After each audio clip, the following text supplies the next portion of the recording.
In this episode of Shaping the Future, I speak with author Allison Cobb about her new book titled Plastic, an Autobiography.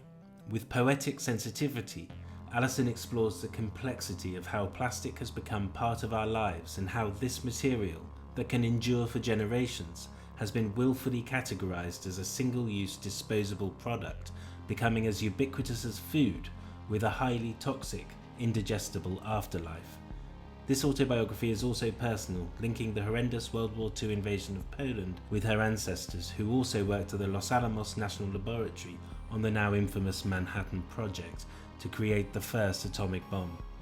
This is a story about complexity, personal journey, and the plasticity of all life as we venture forth into the next big existential challenge of preventing climate and ecological collapse. Thank you for listening to Shaping the Future. There are many more episodes coming, so please do subscribe and also consider supporting this work via Patreon.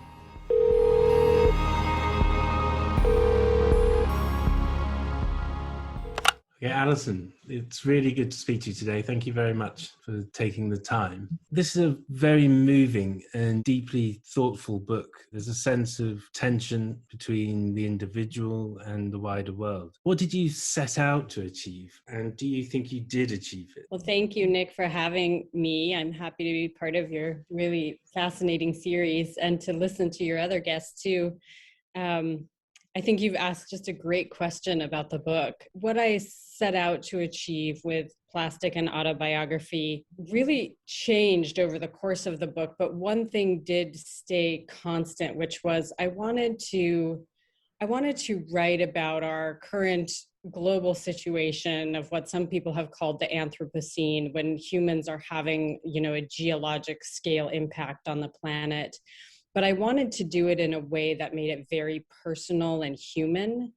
And so rather than writing about something like climate change writ large, I landed on plastic as a technology that we all have a really intimate relationship with, daily. We interact with plastic all the time, and yet it's so ubiquitous and has so many different forms that it almost becomes invisible in our daily lives. So what I wanted to do was make plastic very real and also make it very personal. So I decided to take this big technology and try to just find as many ways to link it to my own life as I could. And well, you definitely achieved that.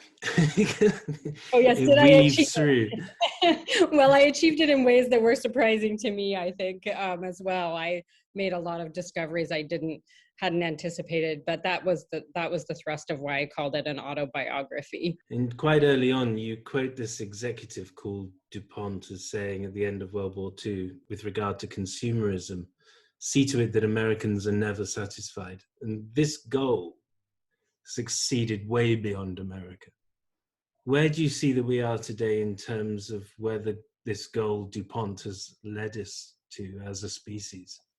Yep. See to it that Americans are never satisfied is such a phrase that resonated to me through the book. And of course, you're right. This sort of consumer capitalist model has proliferated all across the globe. And it seems clear that it's led us to this point where we're facing really an existential crisis, right? About whether we as a species and many other species can continue on the planet. And what I learned, and maybe I was naive to think this going in, but I really learned that plastic waste isn't this accident of a miracle new technology that developed after World War II, that plastic waste and pollution is really part of the profit model of plastic and very deliberate. So that quote you're alluding to, the idea was that plastic is an object that lasts essentially forever. It never breaks down. And people after World War II who'd been used to, who had lived through the Depression and the war and were used to conserving, were taking their plastic items, their cups and plates, and they were saving them and reusing them. And the industry saw very early on that was not going to sustain them. And so there's another sort of famous quote from an industry executive from the 50s, "The future of plastic is in the trash can." And so people had to be taught to throw plastic away. And then the industry really triumphed in the 60s with this notion of single-use plastic items, packaging in particular, that would be used once and thrown away. And now packaging is the dominant use of plastic around the world. And, industry is really focusing on spreading this model even further. So the plastics, petrochemical, and even the oil industry are reaching into new developing markets, India and Asia, to spread this never be satisfied ethos and this model of single-use and disposable plastics. Gosh, yeah. And one influence on the thinking within the book is Heidegger's essay, The Thing.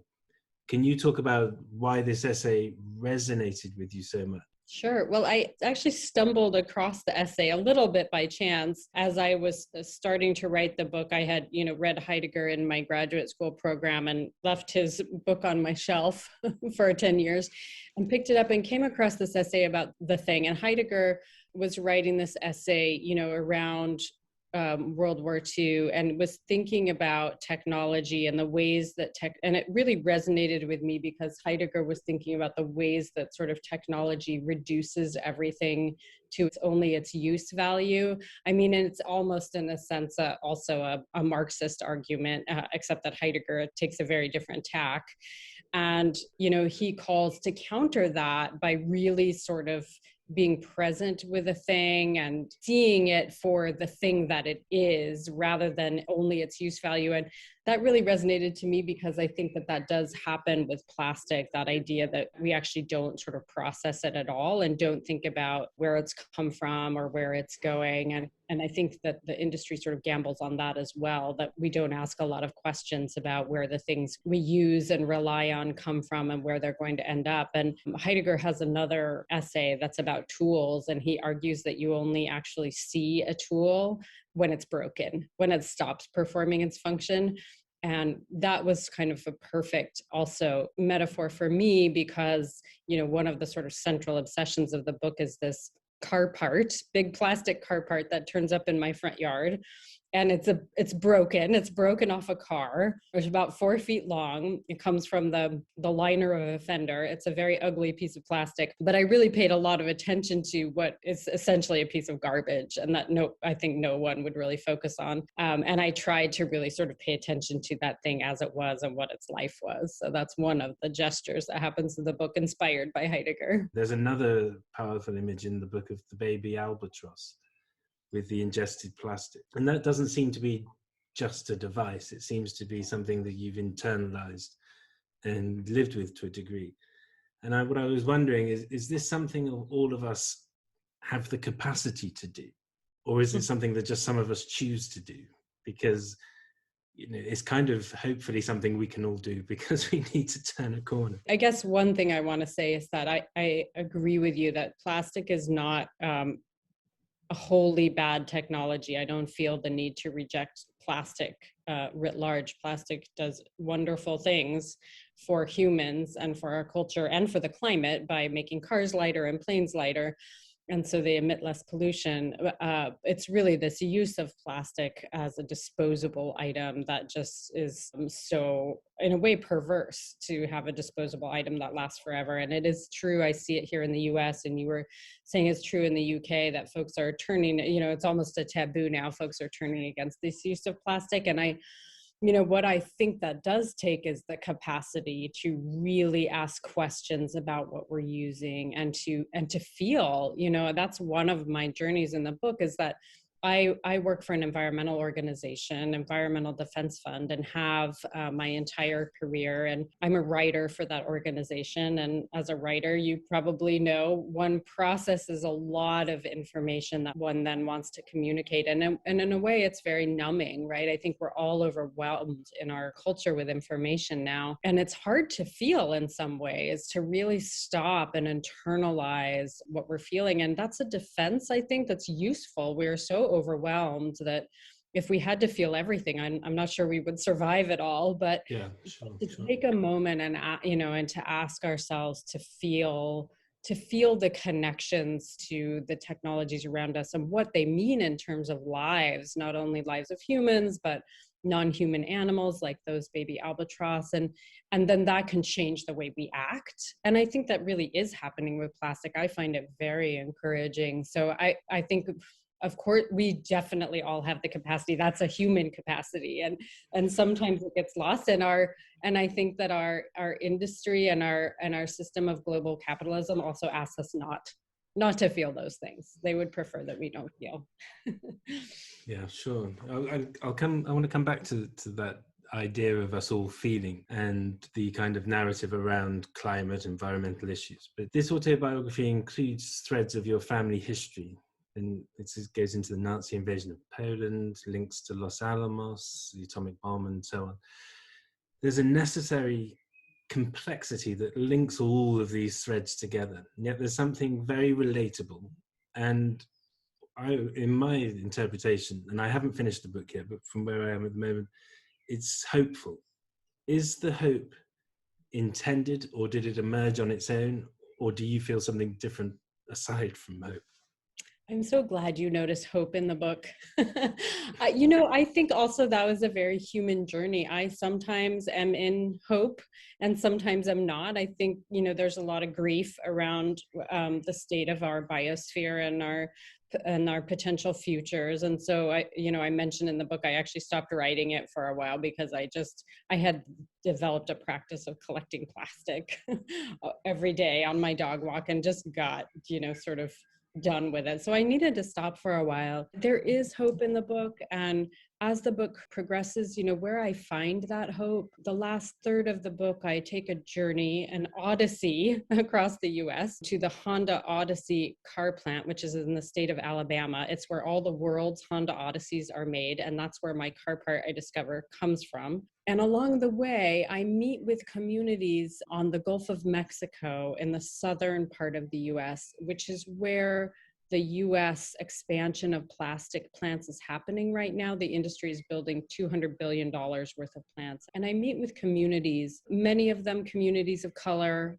low wealth communities who live in the shadow of these plants. And really, Nick, I think I learned hope from them because they showed me, for them, despair is a luxury they can't afford because they're facing, we talk about existential issues around the climate crisis. They are facing true life and death issues. As one woman told me in the book, we are dying.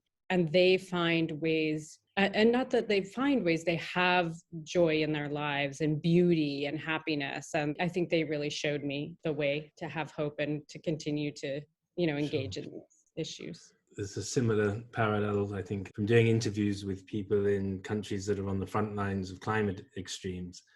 You realize that over here, we tend to talk about everything in the future context, whereas there, it's all about, some of it's happened, it's touched them already. And it's a different way of looking at it. I mean, it's experience and everything. So yeah, I do totally understand. The environmental and climate issue is also complex, and yet many of us are trying to engage with it and change our ways.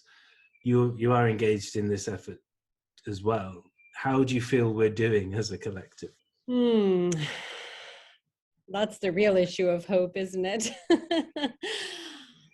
I am encouraged. I am encouraged by, I think what it takes is real cultural shifts on the level of we as individuals. So I am encouraged by this shift around plastic, single-use plastics in particular.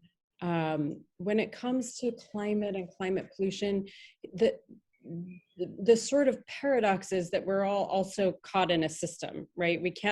It's very hard for us to avoid polluting activities as we live in a system that requires, in particular in the US, lots of driving and flying and an economy that's completely based on fossil fuels. And so what I hope is that as a collective, we will really start to demand very concrete and ambitious action from our governments. And there are corners of our culture that have been demanding that for a long time, as you said, folks who are living on these front lines. People like me who are more privileged and are not living on the front lines, I think as we start to be able to feel and experience what others are going through and feel some of these effects ourselves. I lived in the state of Oregon here in the US through a very scary wildfire season last summer, in which I was shifting around to avoid really dangerous air quality and ashes falling from the sky. As Wow. unfortunately as more of us have these experiences, I hope that we will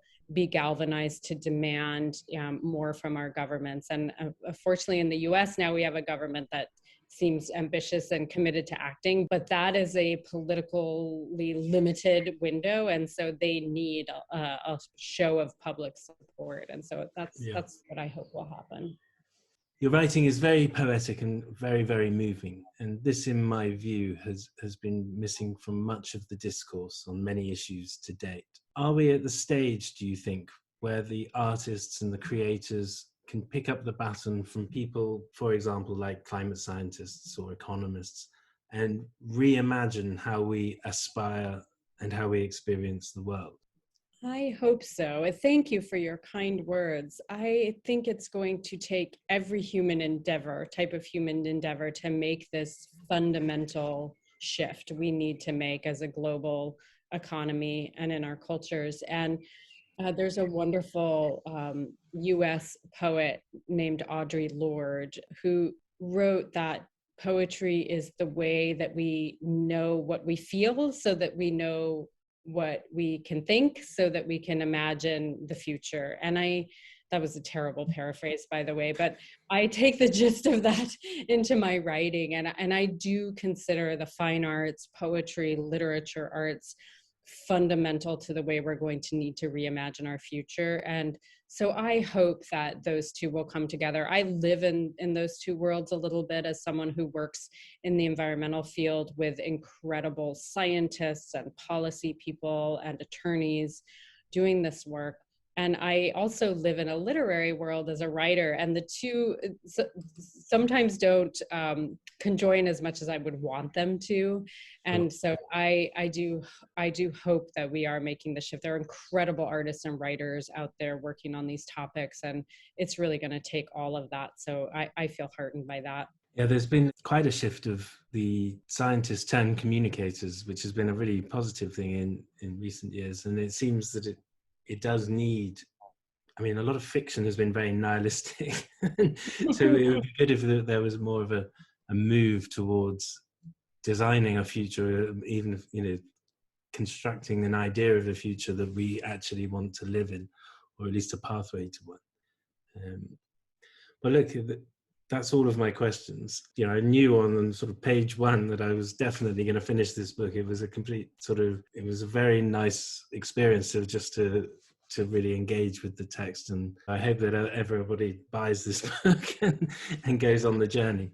So thank you very much for taking the time to speak to me. I so appreciate your kind words, Nick, and thank you for having me. And I appreciate the work that you're doing as well. I really admire your work as a communicator on these issues. Thanks again for listening. If you are interested to help support this series and help expand the discussion around climate topics, then please do consider backing my channel via Patreon.